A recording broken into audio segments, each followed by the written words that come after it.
ছুটির দিন মানেই যেন মজার মজার সব খাওয়া। এবারের শুক্রবারটা মানে ছুটির দিনটাও কাটিয়েছি ঠিক তেমনই। একদম একের পর এক ছিল মজার মজার সব আইটেম। সকাল থেকে রাত পর্যন্ত কি কি খেয়েছি সবটাই থাকছে আমার আজকের ভিডিওতে। আশা করি ভালো লাগবে। চলেন শুরু করি তাহলে আজকের ভিডিওটা। হ্যালো এভরিওয়ান, আসসালামু আলাইকুম। শুরুটা করছি একদম শুক্রবারের সকাল থেকে। যেহেতু সবাই একটু বাসায় থাকে আর সেই সাথে কিন্তু মানে তাড়াহুড়ো কোনো ঝামেলা থাকে না, একটু দেরি করে খেলেও চলে। তো তাই কারণে আজকে একটু স্পেশাল আইটেম দিয়েই সকালটা শুরু করছি। আর আমাদের বাসায় স্পেশাল আইটেম শুক্রবার দিন আলুর পরোটা ম্যাক্সিমামই করা হয়। দেখা যায় প্রত্যেক শুক্রবারই আমরা চেষ্টা করি একটু ভিন্ন কিছু খেতে, কিন্তু আলুর পরোটাটা আমাদের বাসায় সবাই কম বেশি অনেক বেশি পছন্দ করে। তো তার কারণে দেখা যায় আমরা প্রায় শুক্রবারই আলুর পরোটাটাই সকালের নাস্তায় করে থাকি। আজকেও ঠিক সেরকমই একটা দিন ছিল। সকাল সকাল আমি ঘুম থেকে উঠে এখানে দেখতেই পেয়েছেন এতগুলো আলু ভর্তা করে নিচ্ছিলাম আলুর পরোটার জন্য। আর আলু ভর্তাটা কিন্তু আমি পেঁয়াজ বেরেস্তা, সেই সাথে শুকনো মরিচ, ধনেপাতা এগুলো দিয়েই করেছি। আপনারা চাইলে কিন্তু কাঁচা মরিচ দিয়েও করতে পারেন, আর ঝালটা আপনারা আপনাদের পছন্দ মতো দিয়ে নেবেন। আর এই তো আলু ভর্তাটা যদি মজা হয় তাহলে পরোটার টেস্ট এমনিই তো অনেক বেশি ভালো হয়ে যায়। মানে আলু ভর্তাটার উপর আলু পরোটার টেস্টটা কিন্তু অনেকাংশেই নির্ভর করে। কি ঠিক বলছি কি না কমেন্টে কিন্তু জানাবেন। আর এইখানে কিন্তু আমার দেখেন একদম আলু ভর্তাগুলো কিন্তু পুরোপুরি কমপ্লিট হয়ে গিয়েছে। আমি কিন্তু অনেকগুলোই আলু ভর্তা করে নিয়েছি। আর এর দিকে আমি কিন্তু ময়দাটাও আগে থেকে মাখিয়ে রেখেছিলাম, মানে ময়ান দিয়ে রেখেছিলাম। এখন ময়দাটাকে আমি আরও একবার হাত দিয়ে একটু মেখে নিচ্ছিলাম। তারপর ময়দাটাকেও আমি কয়েকটা লেচি কেটে নিচ্ছি। আলুর জন্য যে কয়টা আমার লাগবে ঠিক সেভাবেই লেচি কেটে নিলাম। আর এখন এই তো এভাবেই একটু বড় করে হাত দিয়ে টেনে টেনে বড় করে নিয়ে তার মধ্যে এক একটা করে আলুর গোল্লা ঢুকিয়ে দিলাম। তারপর মুখটাকে খুব ভালো মতো সিল করে নিচ্ছি। আর এই কাজটা কিন্তু খুবই ভালো মতো করতে হবে, কারণ যদি আলুটা বের হয়ে যায় তাহলে কিন্তু তেলে ভাজার সময় ভিতর থেকে আলুগুলো বের হয়ে যাবে। তো তখন কিন্তু ওই জায়গাগুলো ফাঁকা হয়ে যাবে, আর তখন সেটা কিন্তু খেতেও ভালো লাগবে না। তো এই কারণে এই কাজটা একটু খুব সাবধানে ভালো মতো করতে হবে। তো দেখতেই পাচ্ছেন আমার কিন্তু সবগুলোতে ভরা হয়ে গিয়েছে। এখন শুধু এক এক করে সবগুলো পরোটা বেলে নেওয়ার পালা। তো চলেন তাহলে এদিকে পরোটাগুলো ঝটপট করে বেলে ফেলি। আর এখন কিন্তু অলরেডি বাসার সবাইও ঘুম থেকে উঠে গিয়েছে। সবাই মিলে একসাথে শুক্রবারের সকালে গরম গরম আলুর পরোটা খাওয়া হবে। ফ্রাইডে স্পেশাল সকালের নাস্তা বলতে পারেন। আর এই যে দেখেন এত সাবধানে করার পরেও আমার একটা জায়গায় একটু ফেটে গিয়েছিল। পরবর্তীতে আমি ওটাকে আবারও একটু আটা দিয়ে সিল টাইপের করে নেওয়ার ট্রাই করেছি। তো যাই হোক এভাবেই সবগুলো পরোটা আমি এক এক করে বেলে নিচ্ছি। আর এইদিকে আমি পরোটাগুলো বেলে দিচ্ছিলাম, আর ওইদিকে কিন্তু এক এক করে আমার আম্মু পরোটাগুলো ভেজেও নিচ্ছিল। তো আমি এক এক করে বেলে আম্মুর কাছে পাস করে দিচ্ছিলাম, আর আম্মু ওইদিকে গরম গরম পরোটাগুলো ভাজতে দিয়ে দিচ্ছিল এবং ভাজার পর এক একজনকে দিয়ে দেওয়া হচ্ছিল। ঠান্ডা হয়ে গেলে দেখা যায় অত বেশি মজা লাগে না, গরম অবস্থায় খেতে যতটা বেশি মজা লাগে। আমরা তো অনেক বেশি পছন্দ করি। প্রথমেই বললাম, আপনারা কারা কারা এই নাস্তাটা পছন্দ করেন সকাল কিংবা বিকালে অবশ্যই কিন্তু কমেন্টে জানাবেন। আর আমাদের বাসায় তো ম্যাক্সিমাম সবাই বলতে পারেন একটু আলুখোর। আমার ছেলে থেকে শুরু করে বাসার সবাই আমরা আলুটা একটু বেশিই পছন্দ করি। তো এই কারণে আমাদের কাছে ভালো লাগাটাই স্বাভাবিক। তো আমি কিন্তু অনেকগুলো কথা বলতে বলতে পরোটা বেলে ফেলেছি। তো এখানে সবাইকে যেগুলো ভাজা হয়েছে অলরেডি দিয়ে দেওয়া হয়েছে। আচ্ছা বলেন তো আপনারা শুক্রবার সকালে কী টাইপের নাস্তা করতে পছন্দ করেন? বাসায় বানানো কোনো মজার নাস্তা, নাকি বাইরে থেকে কেনা নাস্তা দিয়ে সকালটা পার করেন? কমেন্টে কিন্তু অবশ্যই জানাবেন। তো ওইদিকে সবগুলো কিন্তু আম্মু ভেজে ফেলেছিল, আর এখন আমি আমারটা ভাজার জন্য চলে আসলাম। আমি আমার পরোটাগুলো ভেজে নিচ্ছি, আর সেই সাথে আপনাদের সাথেও কিন্তু শেয়ার করছি। আজকে আমার পরোটাটা কিন্তু মাশাআল্লাহ অনেক বেশি সুন্দর ফুলকো হয়েছিল। আর আমি তো সবসময়ই বলি রুটি পরোটা একটু ফুলকো ফুলকো হলে কিন্তু খেতে অনেক বেশি মজা লাগে, আর দেখতেও কিন্তু অনেক ভালো লাগে। আর এখন কি যে একটা সমস্যা, বাসায় না একদম গ্যাস থাকে না। আপনাদেরও কি এরকম গ্যাসের সমস্যা আছে কি না কমেন্টে জানাবেন তো। আমাদের খুবই খারাপ অবস্থা, সকাল থেকে রাত কোনো বেলাতেই ঠিকঠাক মতো গ্যাস পাওয়া যাচ্ছে না। তো কি আর করব, সিলিন্ডারই ভরসা। তো যাই হোক, পরোটা ভেজে নিয়েছি আর এখন চাটাও রেডি করে নিচ্ছি। এখানে আমি আর আম্মু দুইজনের জন্য 2 কাপ চা রেডি করছিলাম। যদিও আম্মু পরোটাটা আগে মানে বানিয়ে খেয়ে ফেলেছিল, এখন শুধু চাটাই খাবে আর আমি কিন্তু চায়ের সাথে পরোটাটা খাবো। আর আমার কাছে কিন্তু পরোটা দিয়ে চা খেতে সবসময়ই বলি, প্রত্যেক ভিডিওতেই দেখা যায় বলা হয় এই কথাটা যে আমি অনেক বেশি পছন্দ করি চা দিয়ে পরোটা খেতে। তো যাই হোক, মজা করে এখন সকালের নাস্তাটা শেষ করে নেই, তারপর আরও কি করছি সবটাই তো থাকছে। তো চলেন আগে খাওয়াটা শেষ করি। নাস্তা শেষ করে আপনাদেরকে এই যে দেখেন আমাদের বাসার আশপাশের মানে অবস্থাটা একটু দেখিয়ে নিচ্ছি। এত পরিমাণে পানি কি আর বলবো, জানি না কতটুকু আপনারা বুঝতে পারছেন। এই যে দেখেন কলা গাছগুলো দেখলেই বুঝবেন কী পরিমাণ, মানে অর্ধেকই মানে পানির ভিতরে ডুবে আছে, এমন একটা অবস্থা। মানে বাসা থেকেও বের হওয়ার কোনো অবস্থা নাই। এই হচ্ছে আমাদের বাসার ভিতরের অবস্থা। আর এখন তো 2 দিন মানে শুক্র শনি 2 দিন একটু ছুটি আছে, তো এই কারণে একটু শান্তি। রবিবার থেকে তো আবার এই পানি পাড়িয়ে ছেলেকে নিয়ে স্কুলে যেতে হবে, কি আর করব, কোনোই উপায় নেই। তো যাই হোক, এই অবস্থার মধ্যে দিয়ে দিন কাটাচ্ছি। আর এর মধ্যে বৃষ্টি তো লেগেই আছে, যদিও বা একটু কমে, আবার যে বৃষ্টি হয় আবার হচ্ছে এর থেকেও বেশি ডাবল বেড়ে যায় কিছু। এখন মানে এভাবেই এখন যে কয়দিন আছে বর্ষাকালটা এভাবেই হয়তো চালাতে হবে। তো যাই হোক, কিছু করার নেই, এভাবে এখন চলতে হবে আমাদের সবাইকে। তো চলেন দুপুরের রান্নাবান্নার প্রিপারেশনটা শুরু করি। ওই যে বললাম সকাল থেকে রাত পর্যন্ত একের পর এক মজার সব খাবার খেয়েছি। আর আজকের দুপুরে হচ্ছে বিরিয়ানি রান্না করা হবে গরুর মাংসের।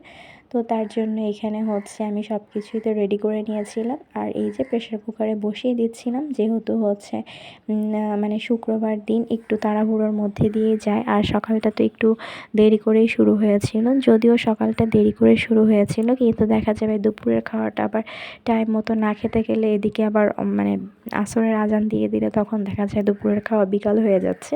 মানে শুক্রবার দিনটা একটু এলোমেলোই হয়ে যায়, হয়তো সবার ক্ষেত্রেই তাই হয়। আপনারা কারা কারা শুক্রবারেও টাইম মতো খান কমেন্টে জানাবেন।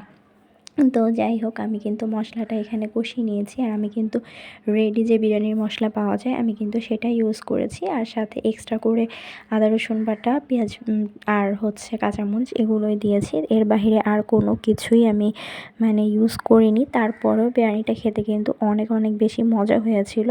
সব সময় যে এক গাদা মশলা দিলেই মজা হবে তা কিন্তু না, কম মশলা দিয়েও কিন্তু অনেক সময় অনেক মজা করে রান্না করা যায়। আপনারা কি আমার সাথে একমত? কমেন্টে জানাতে ভুলবেন না। তো মশলার সাথে এখন খুব ভালো মতো কষিয়ে নিয়ে আমি হচ্ছে ঢাকনা দিয়ে ঢেকে দিয়েছি। তো বেশ কয়েকটা সিটি হয়েছিল প্রেশার কুকারে।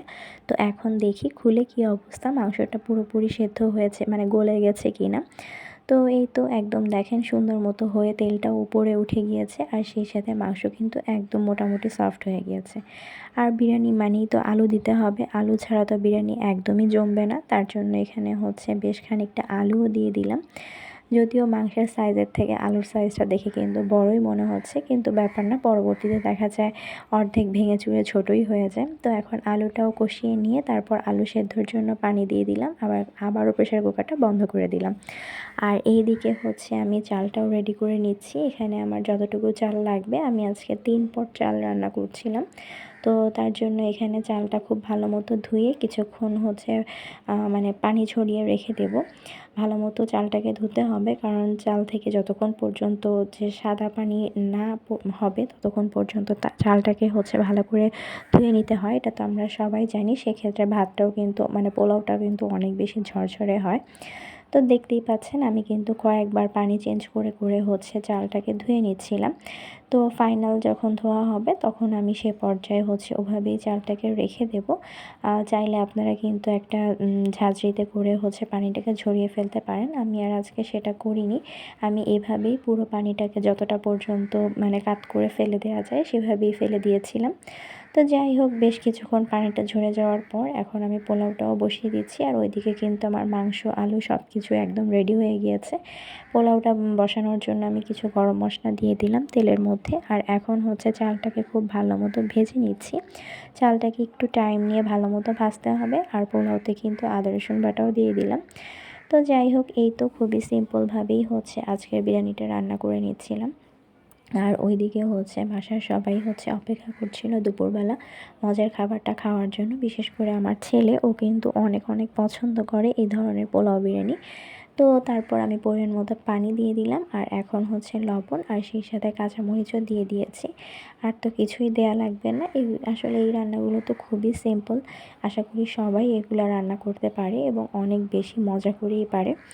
তো যাই হোক, আমার কিন্তু পোলাও রান্নাটা মানে বিরিয়ানি রান্নার পোলাও একদম হয়ে গিয়েছে। এখন শুধু মাংসের সাথে মিক্সড করার পালা। তো দেখেন আমার কালারটা কতটা সুন্দর এসেছে। আপনাদের কাছে কেমন লাগছে দেখে অবশ্যই কিন্তু কমেন্টে জানাতে ভুলবেন না। আর ওই যে বললাম, একদম সিম্পলভাবেই আজকে ঘরোয়া বিরিয়ানি রান্না করেছি, তারপরেও কিন্তু আলহামদুলিল্লাহ ভালোই হয়েছিল খেতে। তো যাই হোক, এখন হচ্ছে চাল আর মাংস একসাথে মিলিয়ে এখন এটাকে দমে বসিয়ে দিলাম। আর এই হচ্ছে ফাইনাল লুক। কেমন লাগছে? ভালো লাগছে না? আমাদের কাছে তো বেশ ভালো লেগেছে, আর সেই সাথে খেতেও অনেক বেশি মজা লেগেছে। তো এখন আমি সবার জন্য একসাথে হচ্ছে সার্ভ করে নিচ্ছিলাম। আপনাদেরকে তার আগে একটু কাছ থেকে দেখিয়ে দিই, গরম গরম ধোয়া ওঠা শুক্রবারের স্পেশাল গরুর মাংসের বিরিয়ানি বলে কথা। তো যাই হোক, মজা করে এখন খেতে বসছি সবাই মিলে একসাথে। আপনারা মানে ফ্রাইডে স্পেশাল শুক্রবার দিন কে কী খাবার খেয়েছেন কমেন্টে জানাতে পারেন চাইলে। তো এই তো আমি একদম একসাথে বেশি করে সবার জন্য বেড়ে নিচ্ছিলাম, যাতে আর বারবার এসে না বাড়তে হয়। এখন সবাই মিলে আমরা একসাথে খেতে বসবো। ওইদিকে সবাই কিন্তু অলরেডি অপেক্ষা করছিল, যে যার প্লেট নিয়ে বসে পড়েছে। তো খাওয়াটা শেষ করে আবারও আসছি। খাওয়া দাওয়া শেষ করে এখন দেখেন আবারও খাওয়া। আবার হচ্ছে খাচ্ছিলাম লটকন। এই লটকনটা গতদিন আব্বু অফিস থেকে আসার সময় রাতের বেলা নিয়ে এসেছিলো। আর সাইজটা মাশাআল্লাহ কী যে বলবো, এত পরিমাণ বড় ছিল, দেখেই কিন্তু অনেক বেশি লোভনীয় মনে হচ্ছিল। হ্যাঁ, আমি কিন্তু রাতেই অলরেডি একটা দুইটা টেস্ট করে ফেলেছি। আর এই ফলটা আমার কাছে বেশ ভালো লাগে খেতে, একটু টক মিষ্টি হওয়াতে আরও বেশি পছন্দ। তো যাই হোক, এখন সবগুলোকে একসাথে আমি হচ্ছে ফার্স্টে একটু ধুয়ে নেব, তারপর আমরা সবাই মিলে একসাথে লটকন খাবো। এবার চলে আসলাম বিকালের স্পেশাল আইটেম আরও একটা বানানোর জন্য, আর তা হচ্ছে এখানে শাহি হালিম বানাবো গরুর মাংস দিয়ে। আর তার জন্য আমি এখানে 2 রকমের ডাল আর সাথে পোলাওয়ের চাল নিয়ে নিয়েছি। খুবই সিম্পলভাবে ঘরেই কিন্তু অনেক বেশি মজার হালিম বানানো যায়। কারা কারা হালিম লাভার আছেন সেটাও কিন্তু জানাতে পারেন চাইলে। তো এখন সবগুলোকে একসাথে মিক্সড করে আমি খুব ভালো মতো ধুয়ে নিয়েছি, চাল আর ডাল একসাথে। এখন এটাকেও প্রেশার কুকারে বসিয়ে দিচ্ছি। দেখেন, সবগুলো রান্নাই কিন্তু বলতে পারেন যে আমি প্রেশার কুকারেই আজকে করেছি। ওই যে বললাম বাসায় গ্যাস থাকে না, কি আর করব। আর তার মধ্যে হচ্ছে সিলিন্ডারের টাইমও অনেক বেশি লাগে আমাদের কাছে মনে হয়। তো এই কারণে চেষ্টা করি সব কিছুই মানে প্রেশার কুকারে বসিয়ে দিলে টাইমটাও যেরকম আমাদের সেভ হয়, সেক্ষেত্রে গ্যাসের জন্য ভালো, মানে সিলিন্ডারের গ্যাস ইউজ করার জন্য ভালো হয়।